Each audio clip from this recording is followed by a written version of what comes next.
Assalamualaikum. Kami dari kelompok 5 akan menayangkan hasil video kami atau hasil tugas kami yang berjudul pengiklanan. Sebelum memulai presentasinya, saya perwakilan dari kelompok 5 akan memperkenalkan anggota-anggota kelompok 5. Yang pertama itu ada saya sendiri, Desi Syahrani, sebagai moderator sekaligus penyaji pertama. Selvi Indriani sebagai penyaji kedua, Joseph Silaban sebagai penyaji ketiga, Ira Melani Sipahutar sebagai penyaji keempat, Hanisa Novita Sitorus sebagai penyaji kelima. Yang diampu oleh Bapak dosen kita, yaitu Bapak Dr. Munajat Syamsuddin SEMSI. Pastinya sudah kenal bukan dengan nama-nama anggota kelompok 5? Baiklah, saya di sini akan memulainya, yang dimana kami akan membahas tentang yang pertama adalah pengertian pengiklanan. Yang kedua itu efektivitas iklan. Yang ketiga tujuan periklanan. Yang keempat fungsi periklanan. Yang kelima jenis-jenis iklan. Yang keenam faktor yang mempengaruhi intensitas iklan pada industri. Yang ketujuh iklan sebagai hambatan untuk masuk atau barrier to entry. Pengertian iklan. Iklan adalah cara yang digunakan oleh produsen untuk menyampaikan informasi kepada konsumen tentang barang atau jasa yang akan mereka jual.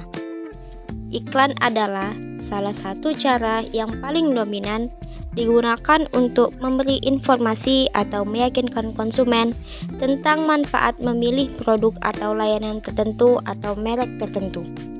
Sebagian dana operasional perusahaan dialokasikan pada pengiklanan. Iklan dapat dilakukan dengan berbagai teknik atau cara, yaitu brosur, promosi di dalam toko, pemasaran jarak jauh, penempatan produk, sponsor, bazar, dan pameran. Periklanan merupakan komunikasi non-personal dan komersil perihal suatu organisasi dan produknya yang ditransaksikan kepada target yang sudah ditentukan dengan menggunakan media massa. Periklanan menjadi suatu bentuk komunikasi khusus dalam memenuhi fungsi pemasaran. Efektivitas iklan.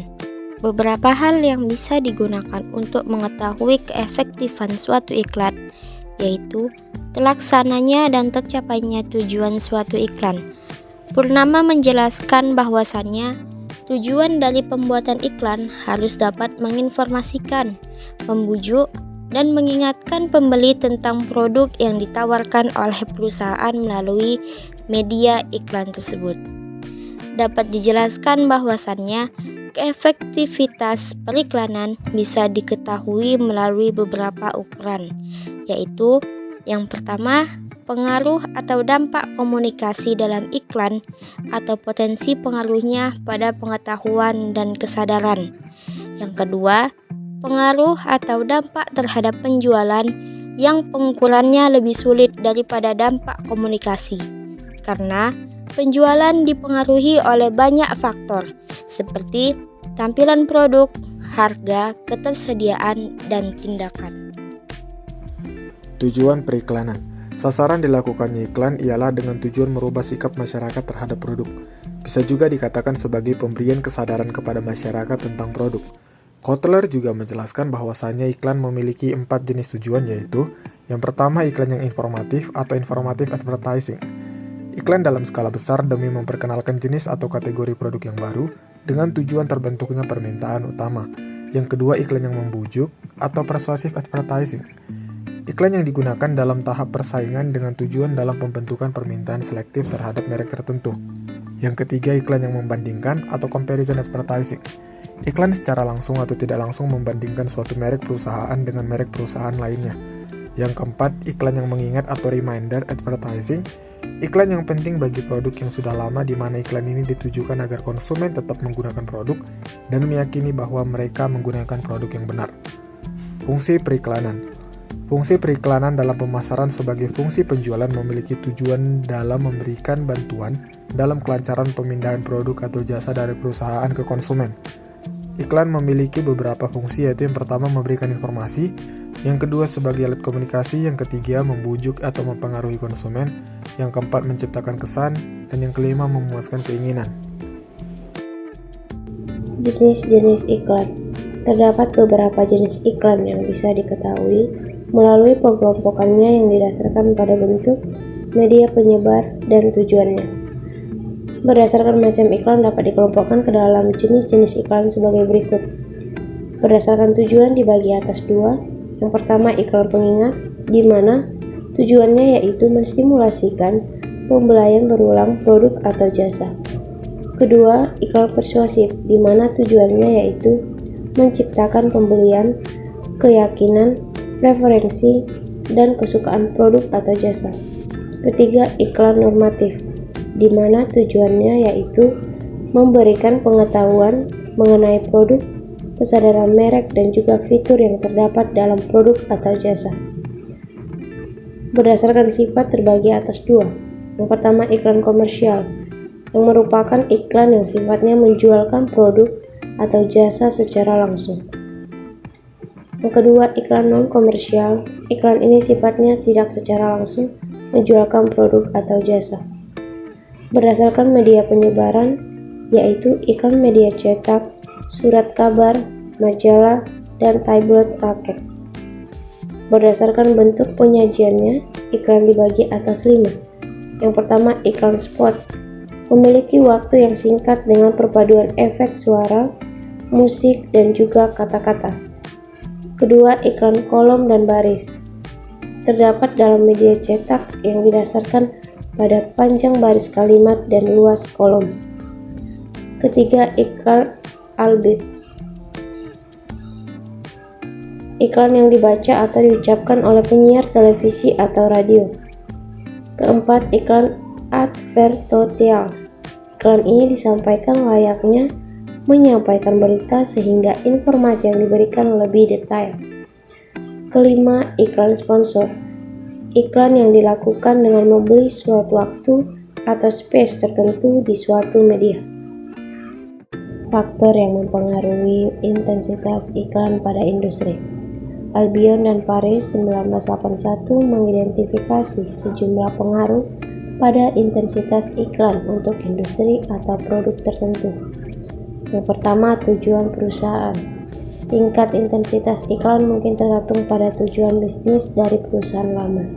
Jika perusahaan incumbent adalah pemaksimalan laba, iklan hanya dipertimbangkan jika membuat kontribusi positif terhadap laba. Jika perusahaan berusaha untuk memaksimalkan penjualan atau pangsa pasar, iklan dapat mempertimbangkan bahkan jika biaya tambahan lebih besar daripada penjumlahan tambahan yang dihasilkan oleh iklan, asalkan pengaruhnya terhadap penjualan positif. Kedua, struktur pasar. Insentif untuk beriklan mungkin berbeda secara sistematis antara struktur pasar yang berbeda. Ketiga, usia produk. Dengan produk baru, perusahaan sering beriklan berat untuk meningkatkan kesadaran konsumen dan membangun kehadiran di pasar. Perusahaan yang memproduksi produk yang mapan mungkin dapat berdagang dengan mengeksploitasikan merek loyalitas yang telah dibangun dalam kampanye iklan sebelumnya. Oleh karena itu, mungkin ada hubungan antara usia produk dan intensitas iklan. Keempat, jumlah merek dan tingkat diferensiasi produk. Jika ada diferensi produk tingkat tinggi atau jika konsumen memiliki loyalitas merek yang kuat dan konsumen merasa bahwa tidak ada pengganti yang dekat, kampanye iklan yang dirancang untuk merebut pangsa pasar pesaing cenderung mahal. 5. Jenis produk atau layanan yang dihasilkan. Selanjutnya, iklan sebagai hambatan untuk masuk atau barrier to entry. Iklan dapat bertindak sebagai hambatan untuk masuk dengan beberapa cara. Yang pertama, kebutuhan untuk beriklan meningkatkan anggaran biaya perusahaan. Perusahaan mungkin harus menghabiskan banyak uang untuk iklan dalam membangun merek atau nama perusahaan serta kehadiran di pasar. Peningkatan anggaran biaya perusahaan membutuhkan pendapatan untuk menutupi biaya iklan tersebut. Yang kedua, iklan tingkat tinggi membangun efek reputasi. Iklan yang dibuat oleh perusahaan inkumbent di masa lalu menciptakan niat baik dan memperkuat loyalitas merek konsumen. Efek reputasi mungkin sangat kuat untuk penggerak pertama, yaitu perusahaan yang di masa lalu merintis produk atau merek tertentu. Lalu yang ketiga, skala ekonomis pada iklan. Pertama, perusahaan harus mengiklankan banyak kali sebelum pesan iklan meresap pikiran konsumen dan menghasilkan peningkatan penjualan. Yang kedua yaitu, pengiklan skala besar dapat membayar lebih sedikit per unit iklan daripada pengiklan skala kecil. Selain itu, efek distribusi tidak langsung muncul ketika pengecer meningkatkan stok produk sebagai respon terhadap kampanye iklan produsen dengan harapan bahwa permintaan akan meningkat.